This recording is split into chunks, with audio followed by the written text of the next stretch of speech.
Hey everyone, I'm back in Japan. Getting back to Japan didn't exactly go as planned, but here I am. It was nice to spend almost 2 months with family and friends. Yeah, really happy I got to spend that time with everyone. So yeah, but it's also nice to be back here.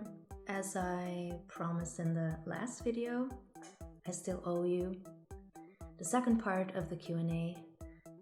Was it hard to learn Japanese? Did you study Japanese before you went to Japan? So first of all, was it hard to learn Japanese? Yes, it is super hard to learn Japanese. And I'm still learning Japanese. I don't know, it will take me another few years to feel 100% comfortable speaking the language. So it's not like when you're European and you want to study like another language, like Roman language or something. You might get the hang of it after a few years, but I feel like with Japanese it takes like not just a few years. I think it takes a while before you feel comfortable speaking the language. I think one positive thing that I noticed the past year is that I start to think in Japanese, and I think that is always a good sign the moment you start thinking in a specific language that you're studying. So I did start off by going to a Japanese language school 2.5 years ago, and I studied Japanese for about 1.5 years over there.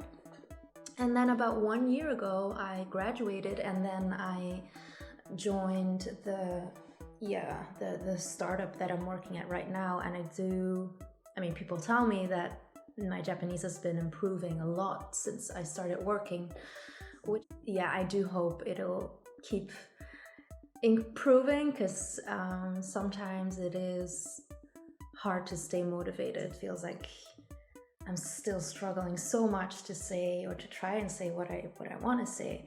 So my goal for this year is to participate in the JLPT exam, N2 exam once more, and pass the exam. That's the plan. Because I did take the exam in last December, so like 3 months ago, and I didn't pass the test. I didn't study either, so I'm not there yet, but I'm working on it. So the other question, did you learn or study Japanese before you went to Japan? I didn't really. I took a few evening classes, like maybe 10 evening classes right before I came to Japan, so I basically knew the hiragana alphabet, and that was it. There's 3 alphabets in Japanese, so I was studying hiragana, so you can't really do anything with hiragana. So basically I didn't really study any Japanese before I came to Japan. Question number 2, what is your favorite kanji? That's a difficult one, but last year, I don't know, 1 year ago, it was Shorai, and I would say it's still Shorai. I like how it looks, the kanji, and I like what it means. It means the future, like the near future. There's like the first kanji is Sho, or Masa. It's like another way you can read it, which means like exactly, or near, on the verge of. And then Rai, the second kanji, means like to come, or due, or next. Yeah, the thing that is coming next. Why is it my favorite kanji? I don't know. Studying Japanese, being in Japan, I've been thinking a lot about the future, near future. It makes me feel hopeful in a way, reading that kanji. So the third question. This is such a hard one, and so many people ask me this, but I sometimes still don't know how to answer it. But here we go. Why did you move to Japan? It wasn't for work, because some people ask me, like, did you move to Japan for work? No, I didn't. I quit my job before coming to Japan.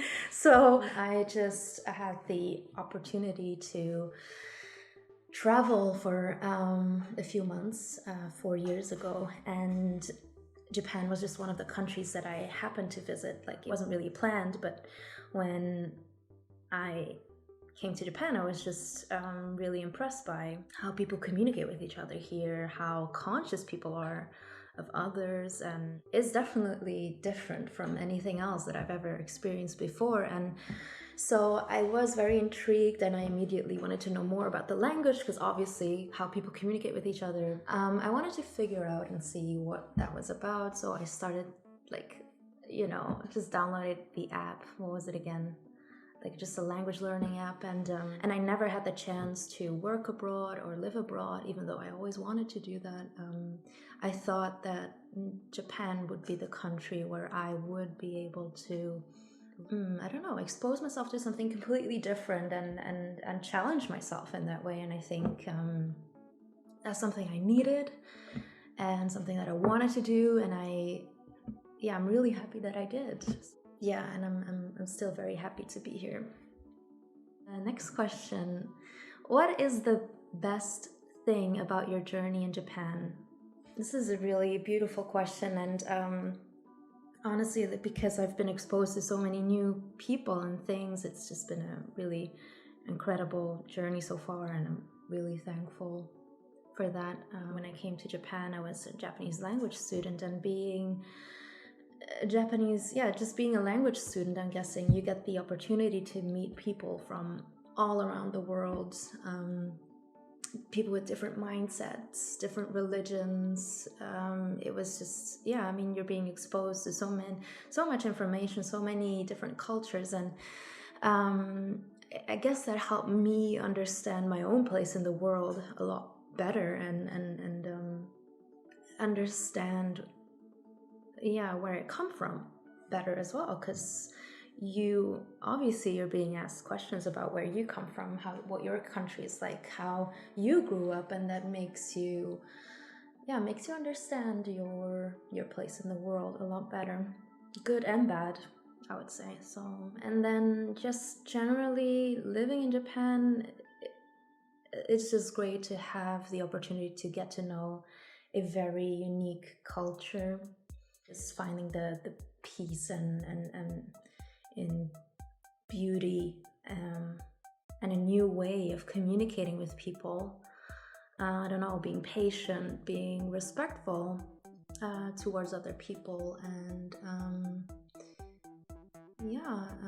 care about other people's well-being and your personal and professional relationships. I think personally, I think it gave me a lot of confidence in the end to do this. So there's a lot of good things about this journey in Japan. So I think those are probably the first things I can come up with. Yeah.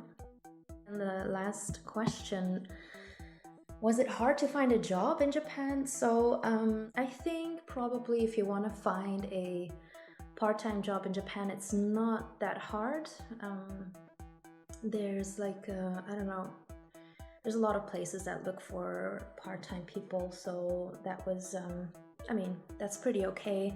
The only thing is that I was going to school full-time, and being able to earn enough to afford a house and food and all of that, I wanted to find a part-time job that would pay me enough with the least amount of hours. So I figured that I should teach English. I mean, for a part-time job, I think teaching English is probably still the best option. But because I'm not native English speaking, I was aware of that struggle, because some places are very strict about that. You need to be native English speaking, or you need to have had at least 10 or 12 years of English education to be able to teach English in Japan. So to kind of increase my opportunities to be able to teach English, I took an online training to get this TEFL certificate, Teacher of English as a Foreign Language. So I did that and got the certificate, and I do think it like just kind of confirmed my knowledge in a way.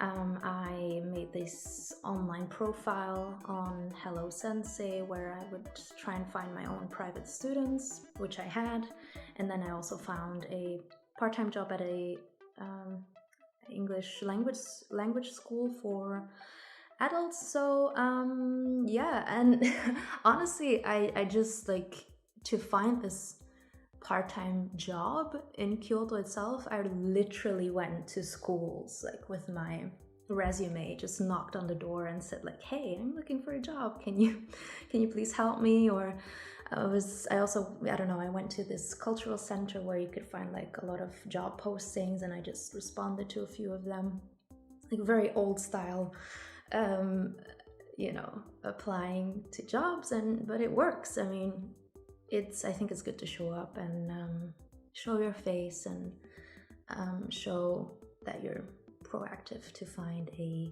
good part-time job.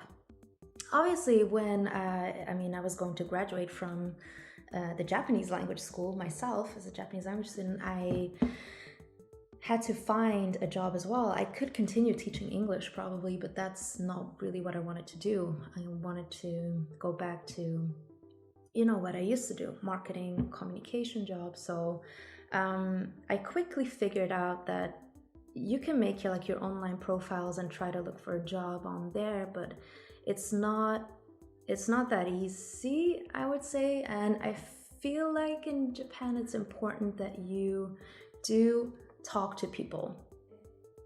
I had like a Japanese couple that I was teaching Dutch because they were planning to move to Belgium. They eventually helped me find the job that I'm currently doing, so working in marketing communication at a startup. So was it hard? I don't know what hard is. It's you just need to do what you need to do, and don't be afraid. Just go out there and show your face, talk to people, build your network, and once people get to know you a little bit, then they will introduce you to other people. So I was wrong. There is one more question. Will I ever come back to Belgium? You know, I get that question often as well, and I don't know, to be honest, just as much as I don't know if I will stay in Japan for forever. I do feel like, I don't know, my journey in Japan is not quite finished yet, but I have been able to do what I wanted to do, which feels great. But I guess there's still a few things that I can do, and I might want to do while I'm here. So if I can, I will try and do those while I'm still here. So, but you know, I don't know. If I come back, you'll be the first to know, probably. No, not the first, but you'll know if I come back to Belgium. I hope you enjoyed it. If you have any other questions you would like me to answer, I'll make a video on it if you want me to. So, but in the meantime, thank you again for watching, and see you next time.